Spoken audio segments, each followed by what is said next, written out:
Matt, you're too young to see. You got all kinds of things buzzing in your head all the I time. know. That's the Well, thing. I made a joke the other day that like uh I'm becoming like a collection of sound bites now. Like there's no synapses No firing anymore depth, to make right? connections between the points, or there's no critical thinking happening anymore. I'm Right, right. like a Woody doll where I've just got a pull string. You pull the string, and I just out comes the sound bite for the day. Then I'm done. Just one of these days it'll just be in a spot where you just kind of flip me on, turn me off, and put me back to Well, bed.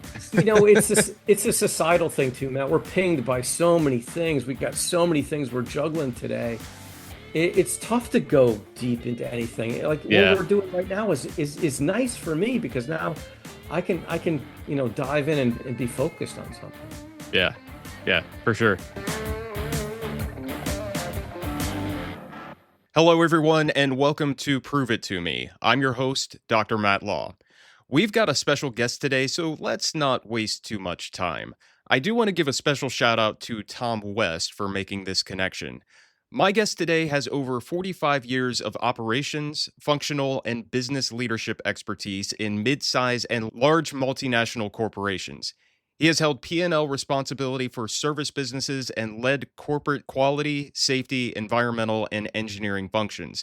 He offers a unique approach to helping leaders assess and improve organizational health.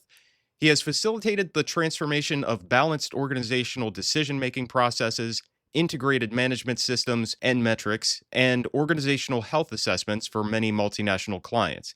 He regularly develops and facilitates leadership programs and regularly provides coaching to executive leadership teams, middle management, and frontline supervisors. Please welcome my guest, Peter Susca. Hey, Pete, welcome to the podcast. Glad you could be here today. Well, thanks for having me, Matt. Yeah, I'm excited to get into the stuff that you're working on. You've got a lot of really interesting stuff that we had in our last conversation. So why don't you tell me a little bit about what you do and really what's big for you right now? What's big for me? Well, what I do basically is I try to increase the organizational health. And I do that through the lens of safety. I'll say through the door of safety, right? I go in the door of safety because safety is such a wonderful indicator, safety being excessive risk, is a wonderful indicator of other risks and other excesses. So when I go in through that door of safety, I have the opportunity to see quality and ethics and all kinds of other things. And then, as I'll show a little later, this relationship that I have that connects all this stuff back to common reasons and common organizational, shortcomings, if you will. So then I can establish a ROI organizationally rather than just fixed safety and quality stuff, right? So I do a lot of organizational assessments where people allow me to kind of dissect their organization. It's kind of like being a doctor, and having the patient come in and you're looking at the patient's records and you're looking at their family history and you're looking at all the things they eat and all the things they do. And then you're looking at them and then you're looking at the signs and you're looking at their symptoms, right? And it's the same dynamic. And I'm no doctor, um, but it's the same. It's a good analogy, I believe, for kind of what I do because it's holistic organizational medicine, if you will. Um, and so I do these assessments. I do leadership. I call it transformation, basically recalibrating leaders to make better decisions across the organization rather than just vertically. Vertically being, functionally specific or, focused on a particular thing and not looking at the other ramifications. And then I'm working on a book. I've been working on this book for way too long. It's called Beyond Safety: Transforming Organizational Decision Making. So that and a lot of other things is kind of what I do. That's awesome. I love this. I love the holistic organizational approach. I think it's I think we spend a lot of time trying to figure out how to really fix a lot of the issues that we have with safety, and we talk about the business case, we talk about an organizational culture versus a safety culture, and We talk a lot of big ideas, but I don't see a lot of folks actually having success in having those larger conversations with the organization and diagnosing those problems. Yeah. So how did you get started doing this work? Oh man, yeah, we don't have enough time. It wasn't a straight path. Let's put it that way. Fair. So I'll give you the Reader's Digest version. I went to school, got a degree in physics. I had no business getting a degree in physics. I came out with a physics degree, and I think even my physics professor, who loved me, he said, "Pete, whatever you do when you get into the working world, don't go into physics, you know." Uh, but he knew I had an analytical mind, and at the same time, I was in the volunteer fire department. And he said, "Boy, this fire service stuff that you do and this analytical mind, safety would probably be a good," because his son was in safety. And it wasn't that triggered me into safety. It was kind of the fire service, actually. And getting involved, and I did a lot of hazmat work, and I did a lot of hazmat team training, and I traveled all around, and I got into industry and doing industrial stuff. And finally one day I was in some industry, and they said, "Boy, we're looking for a safety engineer," back in that when that term was still valid. Safety engineer, would you be interested in working for us? And I said, "Well, geez, I've never worked on the other side of the fence. I've always kind of come and visited from the outside." And I said, "Yeah." So I took this job working for United Technologies Corporation, a division of UTC, which was called Hamilton Standard in Windsor Locks, Connecticut. They made a real diverse spectrum of things. They made everything. They made propellers for aircraft. They made jet fuel controls, and environmental systems, and they made the spacesuit, and they made the space toilet on the other side. I mean, so it was a really interesting combination of things. And I got involved in doing industrial safety and then just kind of moved up. Ended up being at the corporate office and responsible for the management system and the management system audit program, which was huge. We had 250,000 employees. We had all kinds of operations all over the world: Otis elevator carrier, air conditioning, field ops, all kinds of stuff. So I ran the development of the auditors. I ran the oversight of the auditors, all that. And then I took a job as director of EH&S for Otis in Europe. And that's where I started to really see fatalities. I've been in the fatality world since the early 90s, before it was popular. I hate to say that, but before the term SIF, anybody came up with these names, it was called fatality prevention when I was doing Hmm. it. And what I began to see over and over again was that the stuff that I was seeing had connections with other things. And then I began to see that these connections were kind of common. And I had a friend of mine that I worked with, Brad Russell, who had crafted out some of the diagram I'm going to show you. And then I fleshed it out based on just doing it over and over again, proving it out over and over again, and refining it, for almost 40 years of me just proving this thing out like it was some kind of scientific experiment. So that's where my science background came in. And so that's kind of where this all came from. And then, I ran consulting companies, so I had P&L responsibility for a while. I ran quality functions. I ran, other functions, and then I decided to go out on my own about 12 years ago and just focus on the stuff I really love to do and people want me to do. And it's just a win-win at this point. So Yeah, that's that's great. I love the idea of it being a scientific experiment. I mean, this is a scientific podcast, so we're you're in good company how did here. I So, know? so over the years, as you've been doing this work and you've been doing it for a long time, what are a few of the biggest takeaways that you've had from working with different organizations to improve operational excellence and safety? Yeah.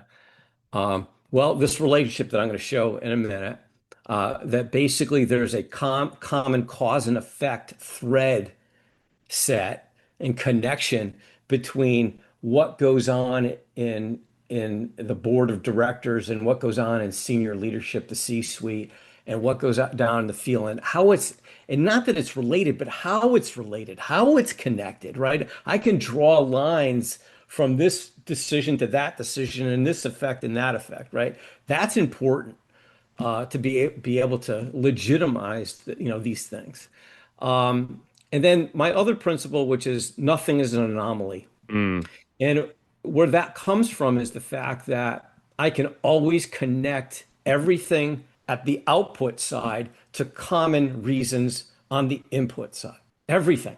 Hmm. And you gotta have an understanding of how to look at things differently to be able to do that, Yeah. right? Um, and the factors on the left of this diagram, and why not, I might as well just show the diagram. Yeah. Yeah. Let's bring it up. Hold on, let's bring it up. These factors on the left of this, the organizational factors, the systems factors. And what I mean by systems factors, if you look at a management system holistically, right, that a management system is a plan, do, check, act, or DMAIC, a continuous improvement strategic engine.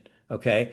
Its job is to predict and prevent on the input side and to control on the output side.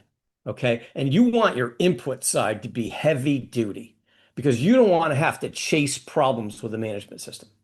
Okay. Management systems that are chasing problems all day long get overwhelmed by the fact that we're not making good decisions every day. And the management system, even the management system has to chase after them. That's not a good thing.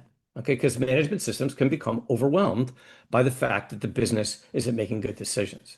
So, what I'm going to tell you is these organizational factors and operational factors in management system deficiencies are pretty common to most every single thing that happens on the output side. Hmm. So there's commonality of cause. So there's lesser reasons on the left and grander reasons on the right. I mean, at the output side, there's infinite, kinds of things that you could say are causes.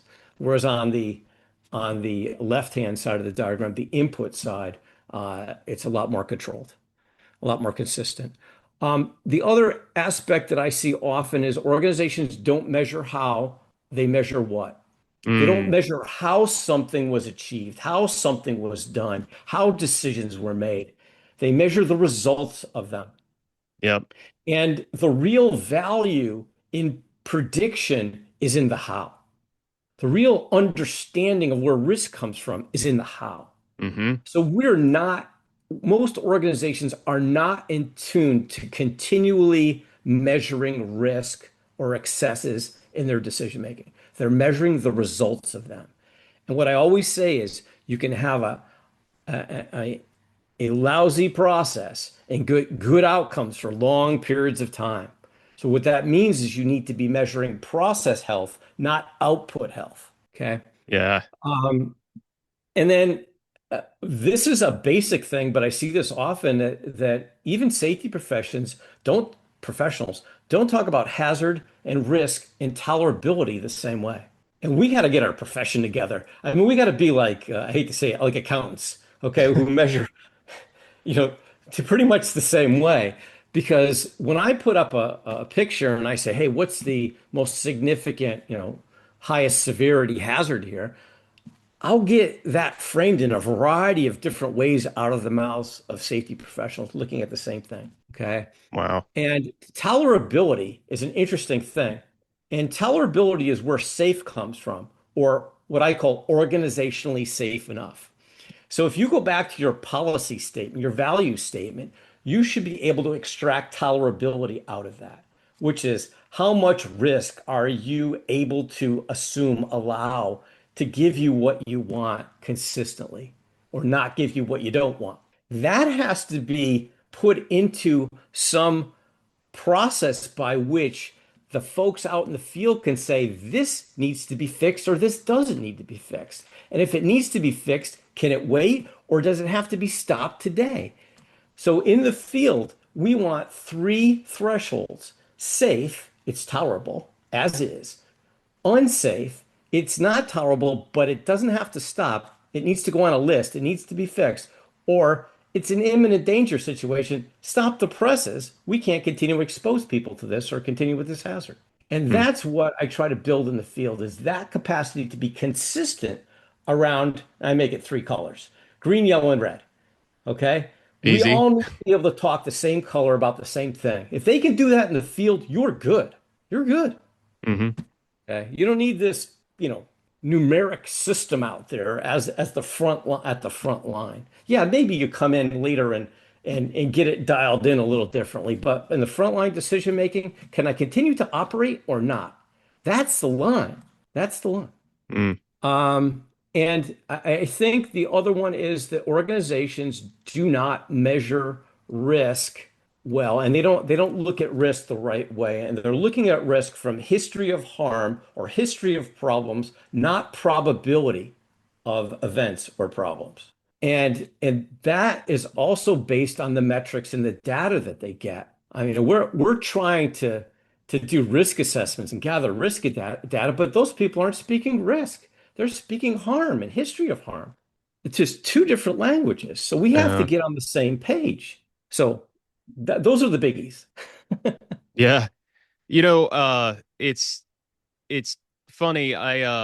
We spend a lot of the time on this podcast going through different studies and seeing how different factors affect outcomes, and that's really, I mean, that's the thing here, though, and you said it perfectly. Folks are measuring the outcomes, but not measuring all the things that create those outcomes, right? I mean, in science, we're talking about independent variables and dependent variables. If Right. we're only measuring dependent variables, we don't really have a clear understanding of the relationship there. We don't have an understanding of what's causing something to happen. So we have to look at both, right? Both ends of the spectrum. But I mean, I love this approach, and you've done a lot here. Over the years, I know you've observed this a lot. How has that created some kind of validation for this approach that you're taking? Well, I mean, I prove it out every single day because I run the cause and effect diagram on everything that I do. So it's proven out by the fact that whether I'm looking at quality, or I'm looking at cost, or I'm looking at EBITDA, or I'm looking at safety, it follows the same path. Just a good example. I'm in a company right now and doing some field reviews with some folks, and this is a service company. They're out in the field doing maintenance of products and service of products. And one of the questions I ask is, what kind of contract are you working off of? Which, you wouldn't think is a safety question, but it has significant relevance in safety because that is what's driving the behavior of the salespeople, the general manager, and the worker in the field is working to the contract. And then, if the customer relationship is between the worker and the customer, and the contract doesn't draw the lines correctly around what that person should be doing or shouldn't be doing, then the customer starts asking for more than the contract allows. And because they want to keep their customer relationship, these workers stretch themselves into areas that they're not qualified to do. And that you can see where the risk comes in, Mm, right? But you can see where that comes from, sales and contracts and their understanding of the ramifications of these contracts, whether they be time and materials or fixed fee, and the ramifications of downstream decision making. They're not looking at that. mm. Interesting. A lot of people talk and theorize about this this type of approach, right? Going about through all the different processes and things that happen within an organization. Starting with the business from the top down and letting that inform safety, or letting safety performance follow that. I can tell you, I know the amount of people that I know that are actually doing that type of work, I can count on one hand. So, what's different about the way that you do it that actually makes this actionable? One, I can help people see the actual connection between things, the correlation between things. Hmm. It's not a leap of logic. I'm walking them down the path step by step up my diagram, back my diagram, so they can see where these things are coming from. And I try to make things as visual and as appropriate as possible. Again, going back to that physician's analogy, right? If I'm sitting in front of one of my peers talking to a doctor, if I'm sitting with a young patient, I'm sitting with their parents, I have to be able to relate to each of those folks differently with the same information. Yeah. So that's a really important part of my job is to be able to relate to the person in front of me and get them to see what they need to see and do it in a way that's practical, reasonable, and they get it and the light turns on. So if I can turn the light on in the whole spectrum of the organization, I'm going to be successful because they'll be able to talk to each other now with the same, calibration, if you will. Yeah. That's a Um, that's a good takeaway right there for anybody who's listening to the podcast, but especially the researchers that listen to this podcast. Just I mean, once you learn that thing, no matter how technical or scientific it is, you have to be able to relate it back to the person you're delivering it to. That's when we don't do that, that's what creates this gap between research and practice, and we're not getting the right information to the right people to actually make things happen. well, I'll tell you something personal. I had this kidney issue, and it was found by me, looking for. I went to get some life insurance, and they did this full, you know, uh, blood test and everything. Hmm. And my doctor says, "Well, you got this kidney issue, and it's systemic." And I said, "Oh, what is it, doctor?" And he said, "Well, it's this kind of thing, but let me tell you what it's like. It's like a hole in the coffee filter." And he said, your grounds, okay, are getting into your coffee and your grounds. And so he explained it in a way that was like, okay, I get it. You know what I mean? He didn't have to Yeah, talk, hemoglobin and science and all kinds of stuff. I said, okay, I get it. How are we going to stop the grounds from getting in the coffees? This is what we're going to do. And he did it, yeah, and I bought into it because I could see it, that's a great right? example. And so if you're a technical expert, you have to realize that you can be talking technically accurate and no one is going to understand you. Hmm. And the point of talking to someone is to get understanding and have a relationship in terms of understanding knowledge and seeing the same thing in our heads and moving together in the same direction, Yeah, right? So I have spent a lot of my life trying to simplify everything to the point of the fact that anybody who's in front of me, I've got examples, I've got analogies, I've got anything I can use to help them see the light yeah. because I don't want them going away saying, "What the heck was that guy talking about?" I mean, he looks like he knows what he's talking about, but I have no idea what he was talking about.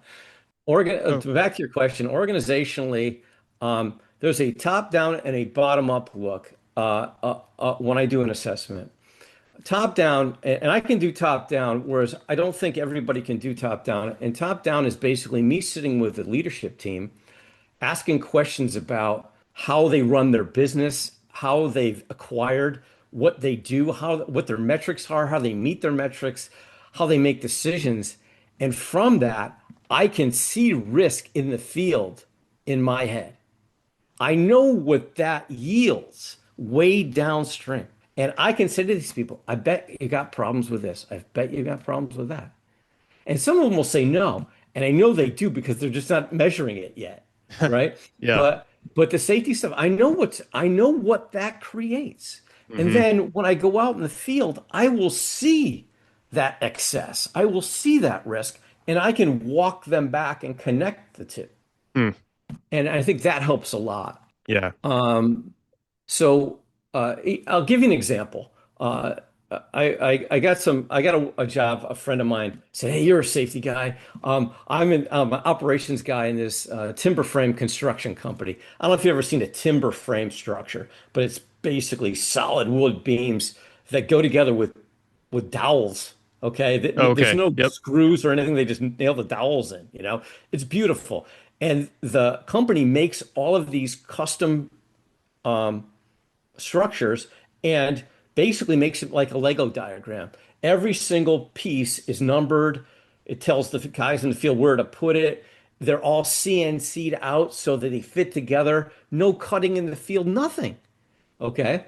So I go to this job site. I'm looking around and I looked at the job sites and I come back and I ask them questions. And I said, well, I see your guys working at height. I see them using scissors lifts and boom lifts, and they're doing a good job of that. But I see ladders in the trucks, and I've never seen anybody use ladders. Why do we have ladders? And he said to me, the ladders are for sanding. And I said, sanding?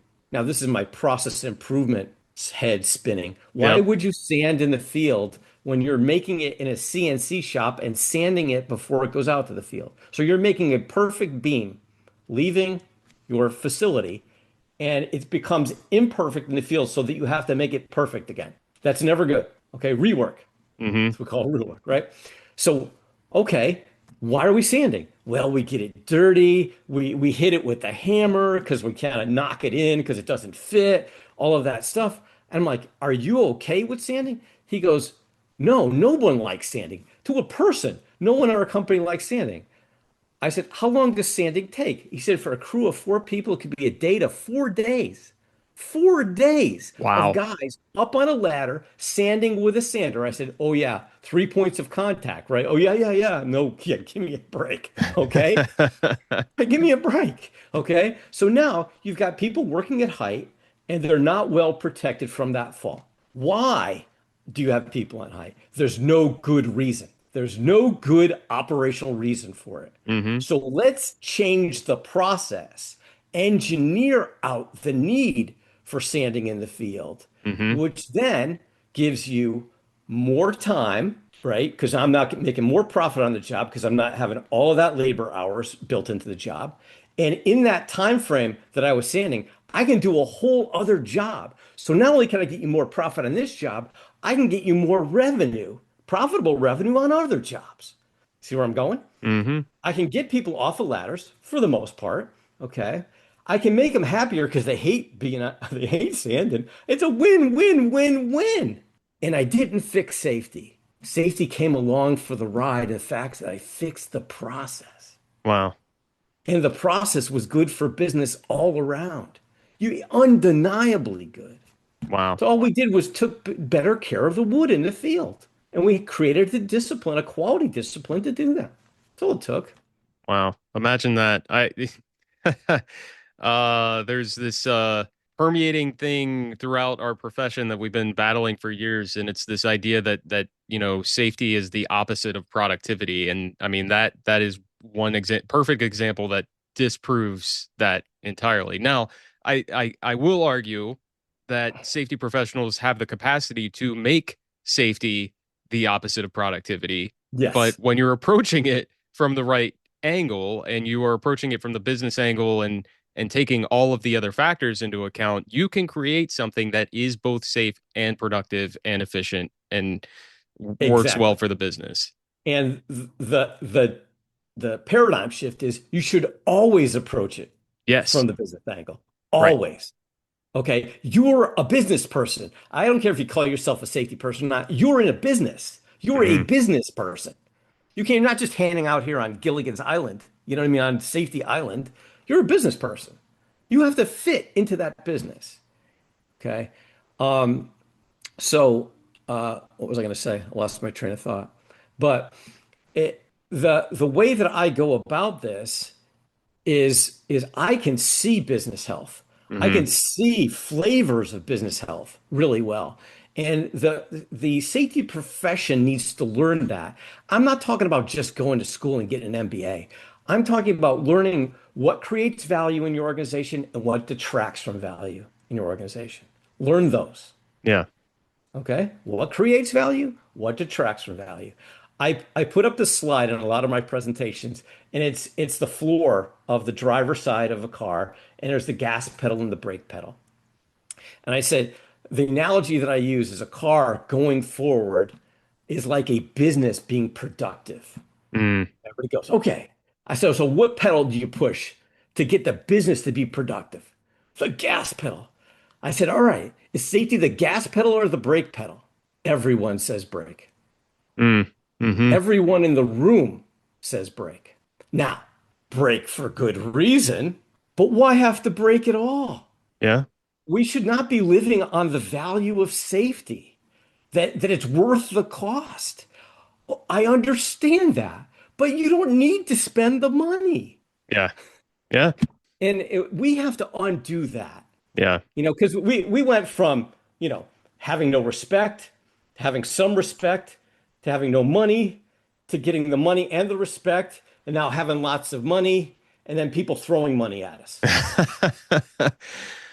Uh, on that note, there's been quite the evolution in the safety profession over the years, and we've got a ton of these big ideas like BBS and HOP and SIF and energy-based safety and whatever the next thing is.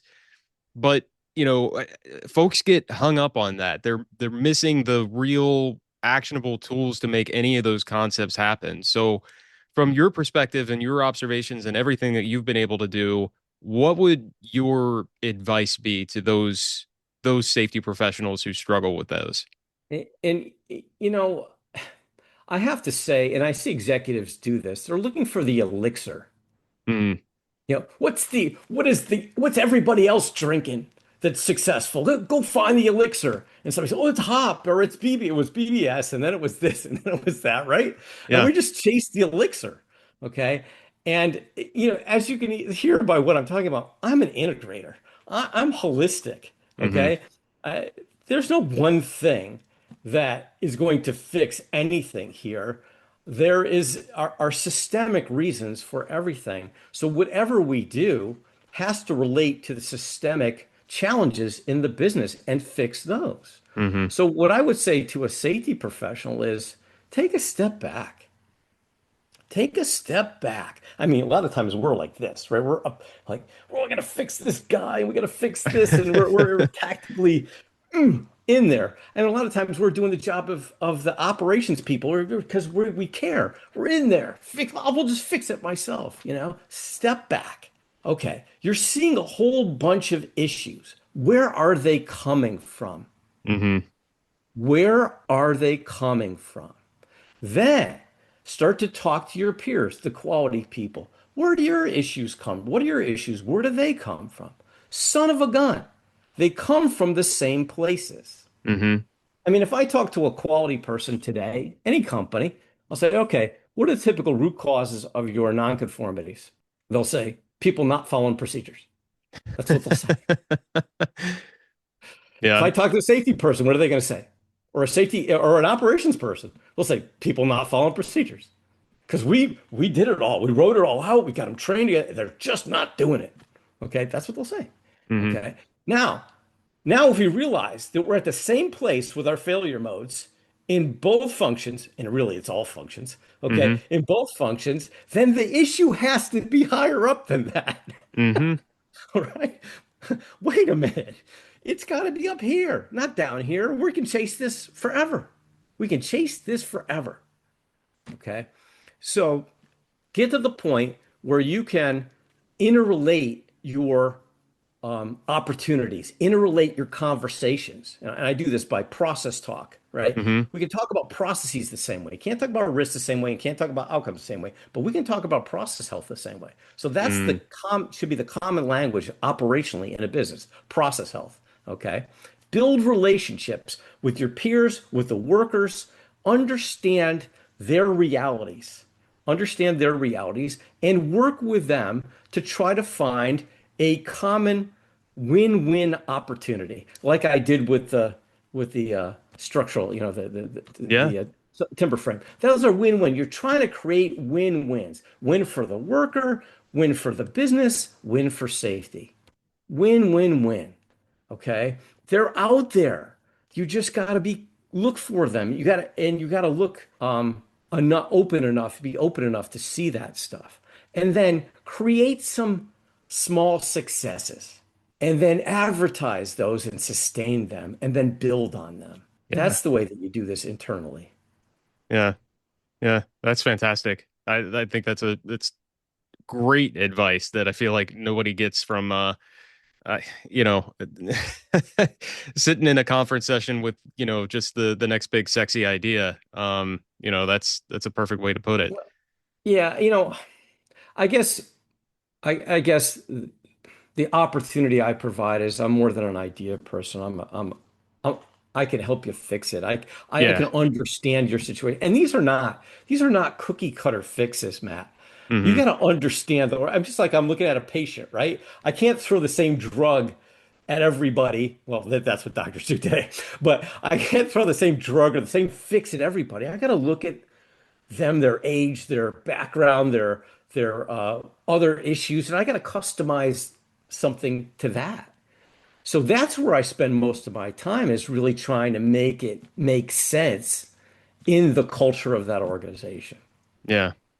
The other piece that I recommend, and I'm not advertising myself here, but I recommend to safety professionals is get your leadership aligned.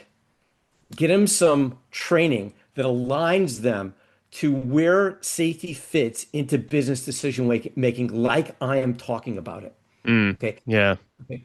Not to have to do safety, not let's rah safety. No, wait a minute. What is safety telling us about the health of our business? And how should we listen to the safety symptoms and signs that we see, and how to go back and figure out what we should be fixing as a management team? Yeah. Yeah. Okay. Because if you don't do that, then you're constantly chasing the result of the fact that they just don't get it. Hmm. Yeah. No, absolutely. So this question is slightly off topic, but I wanted to ask because we've got a lot happening right now with new technologies in the field, emerging technologies for safe work or for whatever it might be. Has any of the evolution in technology informed what you do? Yeah, I mean, a lot of I learned from BBS. Hop to me is a compilation of a lot of things that I already was doing because it comes out of continuous improvement. It comes out of a Sure. lot of things that it was part of my world. Okay. Um, but I think the stuff that interests me, Tom West, that's how we met. Oh yeah. They have a wearable technology, right? Mm-hmm. And this device is collecting real-time risk data. That's interesting to me because when you think about how most organizations collect real-time risk data, it's their workers. Mm. So you got these, you got, let's say 200 workers walking around your shop, and you're looking at them as sensors, okay? Mm-hmm. As sensors. And and if you know anything about sensors, you have to have the right sensor. It has to be calibrated and continually calibrated, right? It has to be sensing all the time Mm-hmm. what you're looking for, right? Not contaminated by other things, right? So you can see how a human being as a sensor is somewhat problematic, okay? Yeah. Even though Yeah. they may know what they're looking at, they're not looking at it. They're doing other things, okay? They're Right. focused on other things. So they're not full-time sensors. And they're not, like I said, about hazard and risk and tolerability, and they're not all calibrated to alarm at the same level, That's true. right? And we want a sensor to tell us, whoa, whoa, whoa, something's going on, right? Right. So that device interests me because, and Tom and I are doing a talk at the VPPA conference in Nashville. Um, and we're going to talk about the kind of the fact that we need both. We need the humans out there because the humans can translate and interpret things a little differently than the technology can, but both together is powerful as heck. Because I have this metric I call delta R, change in risk. Mm-hmm. Okay. And that's what we should be measuring. And it's usually up, not down. Okay. So you've done your risk assessment, let's say, and you put your risk level here. You walk away from that risk assessment, that risk is changing. Risk is dynamic. Mm-hmm. Okay. So I want to know how dynamic. I may be okay with it being in here in this time in this area, but I'm not okay with it up here. So how do I know when it's up here? How long it's up here? Where it's up here? Where somebody's doing that? I have to wait for somebody to tell me, or I have to wait for an event. Mm-hmm. I don't want to wait for that. I Yeah. don't want anybody waiting for that. And I think the wearables are a step in that direction of being able to get real time. Whoa, whoa, whoa! What's going on out here? Okay, we got a delta R that's above our threshold. Let's go look at it. Let's go talk to somebody. Let's go find out. Yeah. Yeah. It's pretty cool. Makes a lot of sense. Yeah. It's pretty cool to see the kind of data that we're bringing in now, and of course, all the analysis that we can do on the back end. It's a great way to, going back to the figuring out what factors go into the outcomes. And actually being able to measure those things that maybe we haven't been able to see before. So, yeah, that's absolutely fantastic. So what I'm hearing is that listeners who are going to the VPPPA conference need to come and see you and Tom talk, right? Yeah, and I'm doing another session myself that talks about um, the predictive capacity in a management system. And I think the title is your management system healthy enough to predict your next injury? Ah, Which is okay. me talking about real efficacy in management systems and what it takes and how system elements talk to each other and the wiring of them and all this stuff. It's peak craziness, but I'll do it in a way that people will get it. Nice. Awesome. So here's the culture to unwanted outcomes relationship that I've been talking about. And and this came about over many years of me, and this is the simplistic version of it, because I used to give people the detailed version of it, and I could just see the eyes roll back in their head. And I guess I wasn't watching their eyes because one day somebody said to me, I think Pete, you showed me this 3 times. I think I'm finally getting it. And I was like, oh my. You imagine how many people didn't admit that and just walked away nodding their head. So I had to make it simpler. So what this basically is the relationship, cause and effect relationship between what I call organizational and operational factors. I don't really like the word culture because it's just too generic. Organizational and operational factors. What an organizational factor is if you're in a, let's say you're in a company it's got a corporate office, it's got divisions, it's got sites, then your corporate entity has a certain way of doing things. It has certain metrics, it has a certain style, it has a certain leadership approach. Um, it has certain logos. Things you're going to find everywhere you go in that company that come down from the organization. Those are organizational factors. Okay, how organization prioritizes things, all of these things, right? And then the operational factors start probably at the business unit level, where now you've got a different business and you've got a different history of business. Maybe you got acquisitions, you got this purpose focused operation, and they have their own factors. They got the translation of the factors from the organization, and then they got their own, which are the history of the plants, the history of the operations, the market, the people, the all of that stuff, right? Those are those factors. So those two sets of factors are what create the decisions in the organization, what the decisions are created through, if you will. Mm. Okay. Hmm. And and if those factors are not, and I look at factors as being neutral until they're not. Okay. I look at factors as all being neutral until they start to have negative implications on decision making. Okay. That imbalance. Okay. And if we're so focused on one thing and we're not focused on the other things that we say that we care about, this imbalance moves downstream. Okay. The only chance that we have to not have it go downstream imbalance with excesses and risk is the management system seeing it at the decision phase, seeing it in the decision. And what I'll talk about, I call about first thoughts. First thoughts is like, hey, I think we should grow the business. Hey, I think we should make more profit or bigger EBITDA. I think we should do this. And then the next thing is the how. Right there in the how is where the management system should be interfacing into the decision making because the Mm. how is where that imbalance starts. Okay. And if your management system isn't inward looking into the decision making from the board all the way down to the floor, because these factors go this way, okay, then it will not be able to predict, and the only result it will have is be able to maybe react to it. It will see it in risk. It'll see it as the risk is already created. Okay, so now this decision gets moved into a process. Hey, we decided to move this a piece of machinery from one plant to another. Okay, process change. Okay, now process change could be operational, it could be service, it could be functional, it could be procurement, it could be hiring people, it could be all of those processes. So I look at processes generically as a way of doing something. And if that way of doing something is not balanced, then in that process lives benefit and risk. And if we didn't balance the two, The risk is living there at a level above what's acceptable. Mm, Okay. And this could be quality, it could be ethics, it could be anything. Okay. And usually risks live together, so it's usually more than one.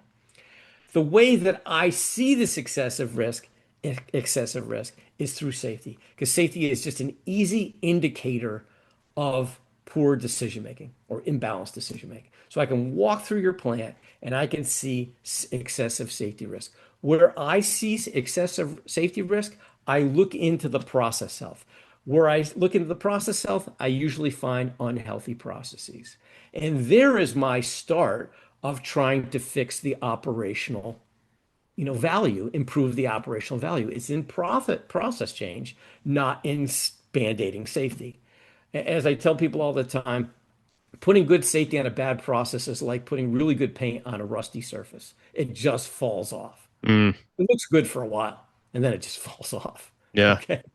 So, so if this risk lives long enough, it ultimately creates near misses, close calls, incidents, whatever. Okay. That's how this happens. And those outcomes could be quality outcomes, safety outcomes, ethical outcomes, cost outcomes. Everything runs the same path. So if everything runs the same path, then everything comes from the same place. And it does. Mm, So, so if you tip this arrow backwards and now you have a problem, that problem might be you see risk or you have a nonconformity or you have a finding, go backwards.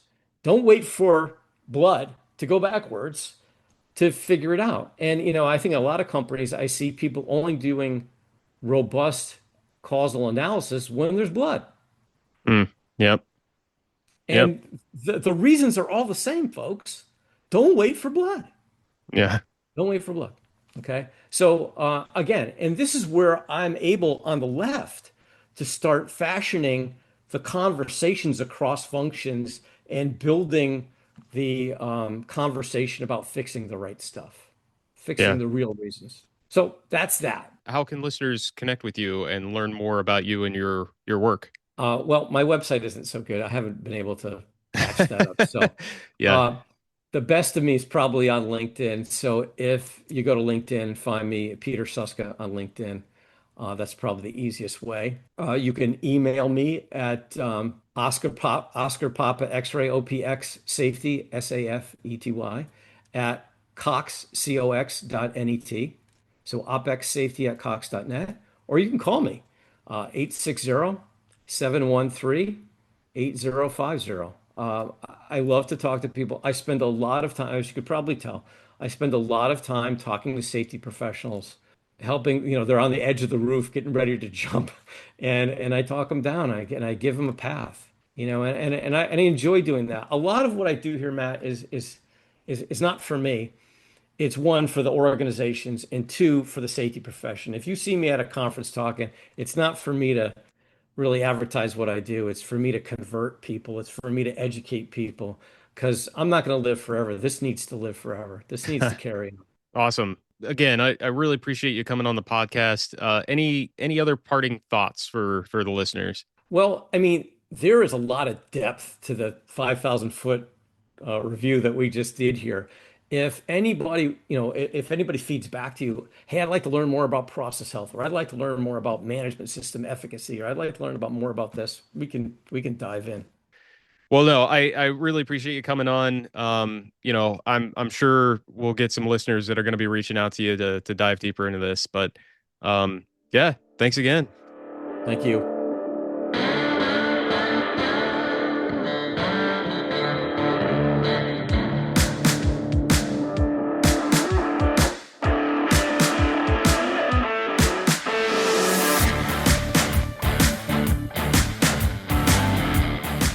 Prove It To Me is produced by me, Matt Law. Original music by Wes London. You can find this podcast on Podbean, Apple Podcasts, Spotify, YouTube, Amazon Music, and iHeartRadio. Like what you've heard so far? Please like, subscribe, and follow wherever you get your podcasts, and leave a 5-star review on Apple Podcasts.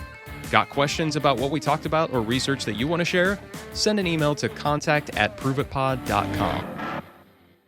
The views and opinions expressed in this podcast are those of the host and its guests and do not necessarily represent the official position, opinion, or strategies of their employers or companies. Examples of research and data analysis discussed within this podcast are only examples. They should not be utilized in the real world as the only solution available, as they are based on very limited, often single use case, and sometimes dated information. Assumptions made within this discussion about research and data analyses are not necessarily representative of the position of the host, the guests, or their employers or companies. No part of this podcast may be reproduced, stored in a retrieval system, or transmitted in any form or by any means, mechanical, electronic, recording, or otherwise, without prior written permission of the creator of the podcast. The presentation of the content by the guests does not necessarily constitute an active endorsement of the content by the host.